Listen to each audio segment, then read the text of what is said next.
So, dear viewers, Phil came up with a really good introduction video to his French video from last Thursday. So, the gauntlet is thrown, and you know, there's only one way to counter the stereotypical goddamn French music.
So I hope you enjoyed that. Welcome to the IS-2 Berlin. Tier 7 Russian heavy tank, and it will make money very quickly, and you will have fun while doing it. This tank plays quite similar to the Russian IS and to the Chinese IS-2, which is not very surprising considering that the Chinese IS-2 is a copycat of the Russian IS, of which this is another copycat, or whatever. No, it's not a copycat. It's an upgraded version, at least in real life it was an upgraded version. It was called the IS-2M. Really, the only noticeable difference is the paint job, which you can see on the turret with a big, nice "Hey, artillery, hit me here please" cross on its head, and 2 logs of stellinium wood, fresh from Siberia. The IS tank series was named after Joseph Stalin, and one would wonder, why is this tank then not called JS when it's Joseph Stalin? Well, the explanation is quite simple. In Russia, the name Joseph is spelled Joseph, and it's written even stranger. We Westerners would think it is NC, so it would be NC. 3, NC4, whatever. But, ouch. We call it Stalin Joseph Stalin, and the tank series is named like how his initials would be spelled in Russia with our words. So it's IS. So how come I have time to tell you all this? Well, it's Karelia Assault, and really, some of the tanks really have just to get to the battlefield, so the battle is about to start now.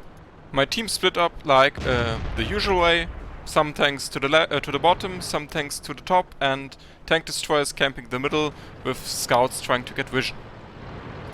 Let's put your seat in an upright position, grab your popcorn, and let's start with this super Pershing. So aiming, there's a sight. And he's on fire. That's, well, if he would be in a medium tank, we would be very happy now, because he's a tier higher than we are. And this T-29 really loves my tracks. Really, I'm not joking.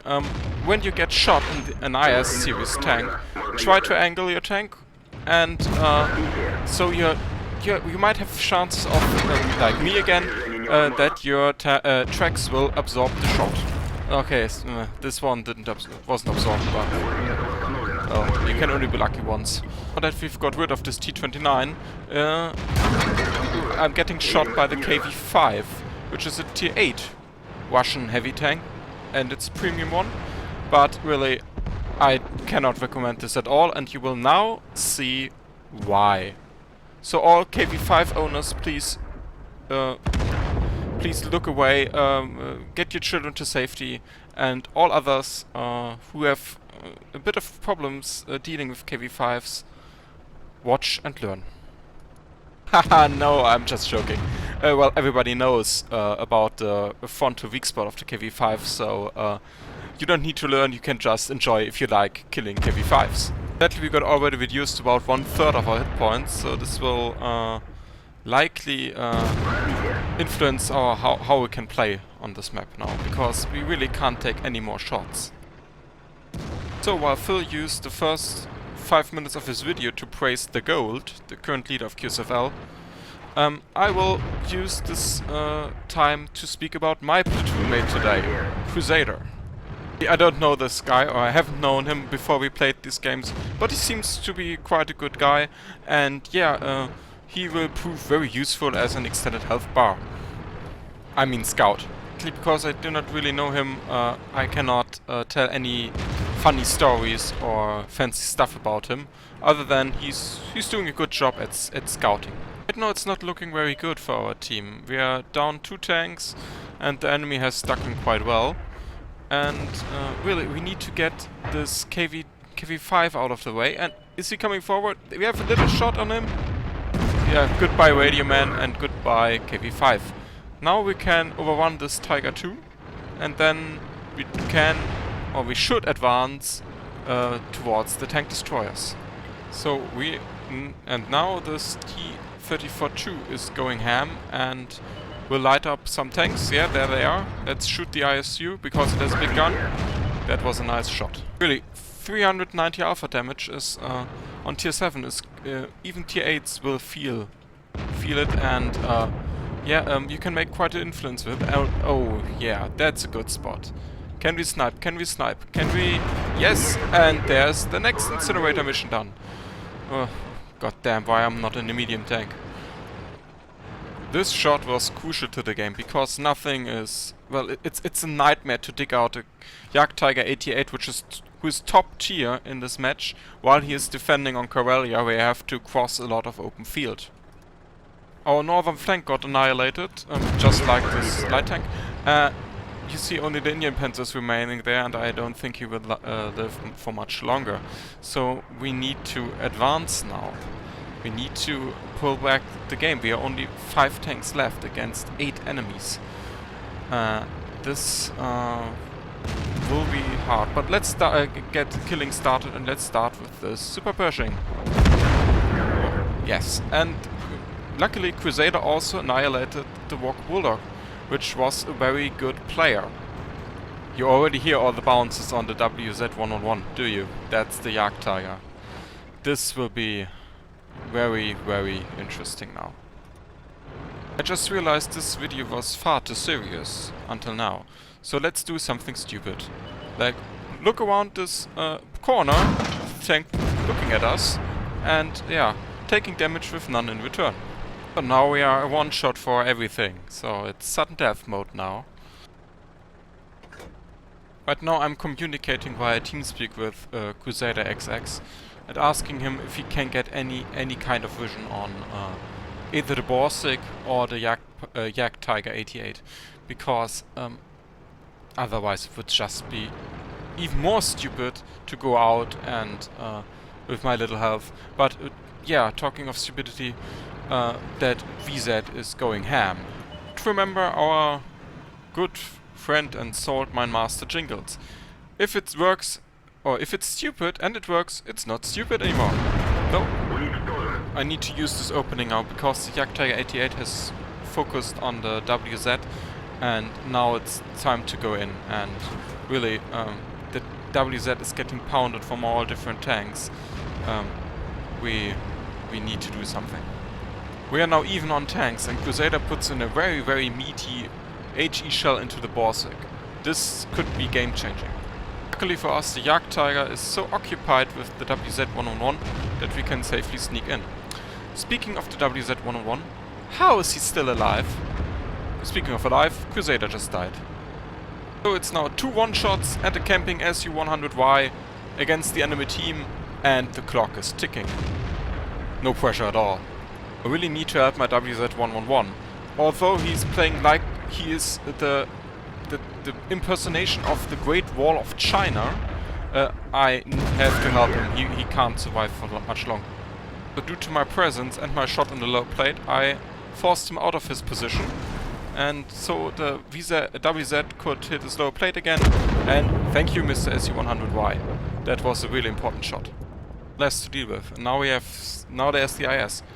Oh, that's an opening. You see? He went in. Is he reversing? Yes, he is. And well, that was him. And that was the Rheinmetall Borsig. And suddenly we turned this game completely around. So one problem dealt with, but there's another one arising. Look at the top right corner.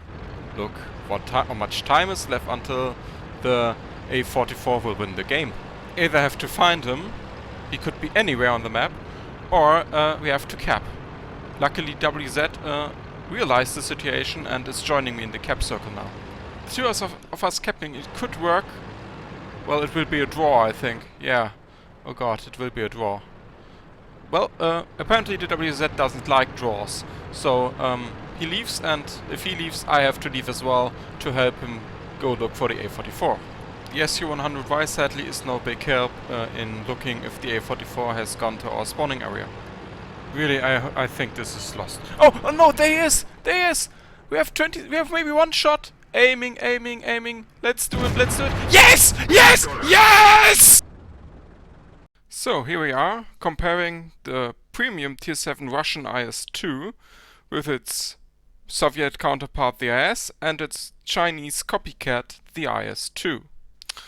So, and immediately we can see a noticeable difference, which is, thank God, only the radio range. But otherwise, they are nearly identical. They're only separated by 50 hit points from the IS to the IS-2, and there's no hit points missing at all from the Chinese IS-2, because the Chinese copied it very good, didn't they? Yeah, looking at the armor, we can see that the IS, the Russian IS, has 120 millimeters at the front, while the premium IS only has 100 millimeters, and the Chinese IS-2. Oh God, I'm throwing this up. I'm sorry. That the Chinese IS-2 only has 90 millimeters at the front. Otherwise, they are completely the same. The turret is exactly the same in the front, side, and rear. But now it's getting a bit interesting. It's the mobility. The Chinese IS-2 only has a 580 horsepower engine, but it offsets that a bit with the ground resistances. The Russian IS has the best power to ton ratio, and but the worst values when it comes down to terrain resistance. And the premium IS-2 is somewhat in the middle. It has the second best horsepower with a 600 horsepower engine, and it can also turn quite a bit faster than the Russian IS.